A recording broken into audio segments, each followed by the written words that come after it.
Chapter My husband's childhood friend was trapped in an elevator for half an hour. In his anger, he stuffed me inside a luggage bag and locked me inside. You're paying double for all the suffering Grace went through. My body was forced into a curled up state. I had a hard time breathing. I cried as I apologized, but all I got was my husband's cold reproach. You're going through the entirety of this punishment. Once you've learned your lesson, you'll behave. He then locked the luggage bag in the closet.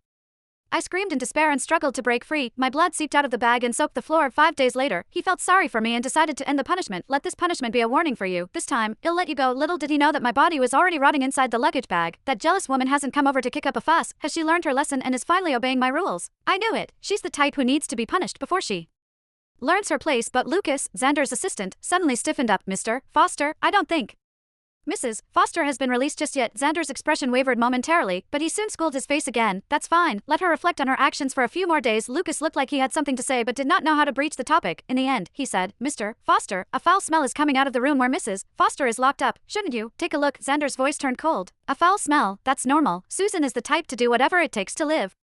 To ensure her body is still functioning, she'll even eat her own excrement and drink her own urine, then redigest them. How can the room not smell vile? Lucas wanted to say something else, but Lucas interrupted him with a disgusted scowl. I don't want to talk about it anymore. I'll let her out tomorrow. It's been days since she's locked up, so she should have learned to behave.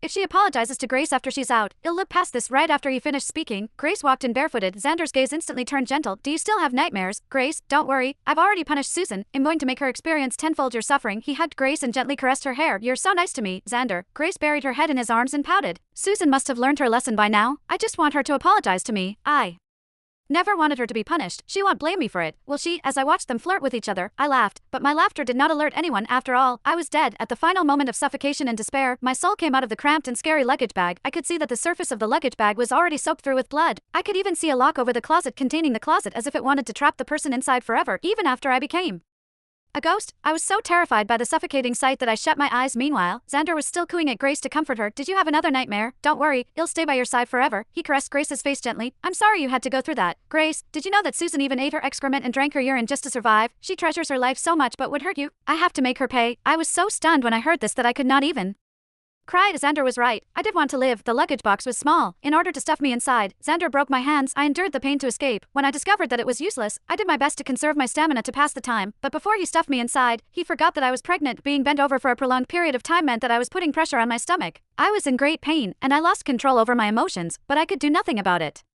During my last moments alive, I felt a great urge to live. I screamed, struggled, and used my toenails to try to dig open the zipper so that I could live, but all he did was say cruelly, you're finally scared. Grace would have felt even more helpless, suffer inside and learn to behave. I could only shoulder all the crimes that I did not commit so that he would spare me. Then, as blood flowed down between my legs, I lost my strength. In my daze, I heard him say, she's too noisy and still doesn't understand.